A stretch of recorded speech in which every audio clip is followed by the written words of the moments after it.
friends at Reuters are reporting that the president has made a decision on the Canada and Mexico tariffs, but that they won't actually be implemented until March 1st. I was wondering if you could confirm that and talk through some of the president's thinking there. I saw that report and it is false. I was just with the president in the Oval Office, and I can confirm that tomorrow, the February 1st deadline that President Trump put into place at a statement several weeks ago, continues. The president will be implementing tomorrow a 25% tariffs on Mexico, 25% tariffs on Canada, and a 10% tariff on China for the illegal fentanyl that they have sourced and allowed to distribute into our country, which has killed tens of millions of Americans. These are promises made and promises kept by the president. The president yesterday said that last night he was planning to discuss whether an exemption would be made on oil imports.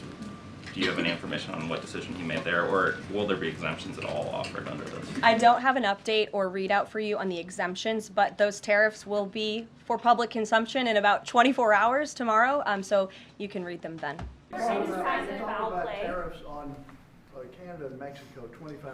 That's coming on Saturday? That's coming on the 1st, Okay. Saturday. But no oil tariffs. No, I don't, well, I didn't say that. You said that, no. Well, I don't want to misinterpret. No, we may or may not. We're going to make that determination probably tonight Oh, on oil. Yeah, because they send us oil, we'll see. It depends on what the price is.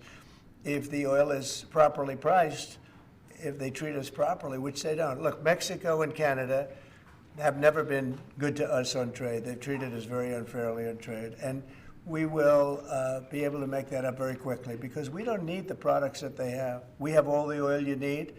We have all the trees you need, meaning the lumber. We have more than almost anybody in those two categories. In oil, we have more than anybody, and we don't need anybody's trees. We have to free up some of the tree areas that we have. We have great lumber in this country. We have to free them up environmentally, which I can do very quickly.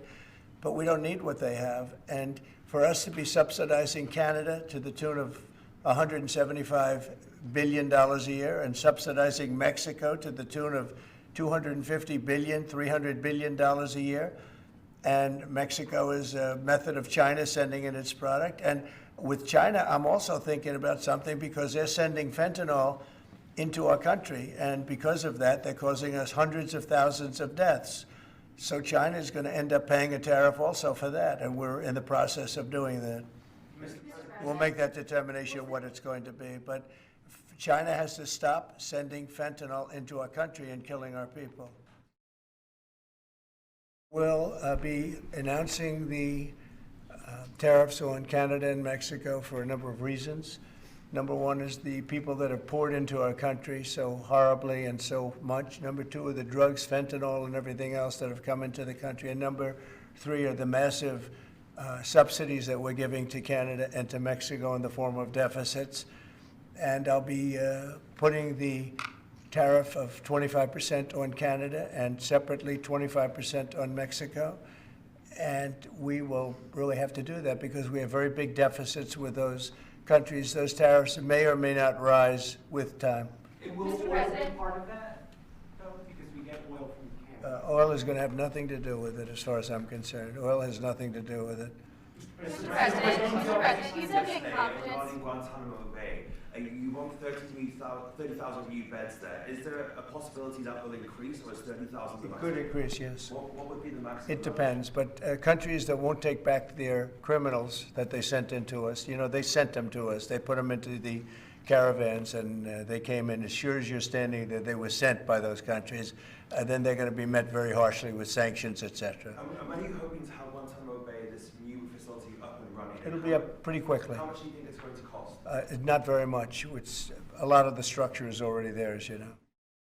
You said that you envision sending the 80-something thousand IRS agents hired under Biden to the border. What role do you see them playing? Well, we'll see. I mean, I may do that, or I may use different people, but we're going to send more. We're going to give the Border Patrol some help. Although now, if you look, they've taken in the lowest number since my administration. The numbers are very low. And at that level, we don't need so much help. People know not to come because if they come, they're not going to make it in and they're going to be shipped out. As President Trump stated yesterday, he is still committed to placing tariffs on Canada starting as early as tomorrow, possibly. Now, we don't know precisely what that could look like, but I do know two things. First, if the president does choose to implement any tariffs against Canada, we're ready with a response, a purposeful, forceful, but reasonable, immediate response. That if tariffs are implemented against Canada, we will respond. We won't relent until tariffs are removed, and of course, everything is on the table. Part of what this council has been doing is pulling together perspectives from across industries, from across different parts of the country, to make sure that anything we do will be fair right across the country, that all Canadians will share in the job of standing up for our interests and, quite frankly, standing up to defend the most successful trading relationship in the world. Of course, I won't sugarcoat it. Our nation could be facing difficult times in the coming days and weeks.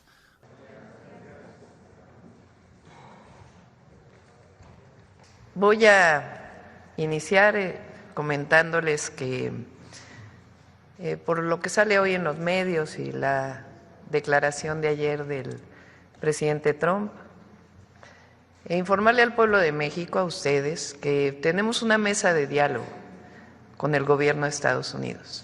Preguntas, si les parece. Amplía la transparencia, se protegen los datos personales. Y vamos a esperar, como siempre he dicho, con la cabeza fría, tomando las decisiones, estamos preparados y mantenemos este diálogo.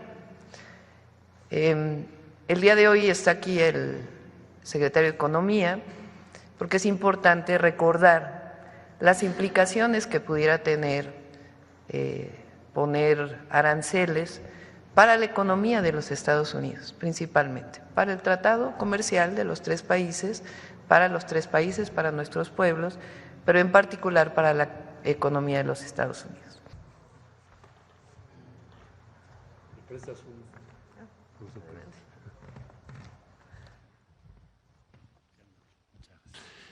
Los consumidores estadounidenses se verían afectados, en primer lugar, porque los precios van a ser más altos, es decir, les van a subir el precio 25% de todos esos productos. Segundo, porque va a haber menor disponibilidad de productos, porque en la medida que tú le pones un impuesto de 25% a un producto, evidentemente la compra se contrae. Y finalmente, puede haber problemas en las cadenas de suministro, porque las tarifas tan altas tienen un impacto expansivo, o sea, no es solo en el corto plazo, sino que cada vez van creando un daño mayor. ¿Ustedes cuentan con un fondo preventivo ante la posibilidad de aranceles y sobre todo ante el amago que hizo ayer Trump por lo del petróleo? Pues el tema tiene que ver con el libre comercio y que no haya aranceles. ¿Y de qué Entonces, manera? si llegara a ocurrir este escenario, pues evidentemente pone de lado el tratado comercial, que es parte pues de los escenarios que hemos estado viendo. Entonces, repito, el diálogo, priorizando el diálogo, siempre tomando las comunicaciones formales del gobierno de Estados Unidos y al mismo tiempo el diálogo permanente. Gracias. Natalia Matamoros del IMER. Gracias.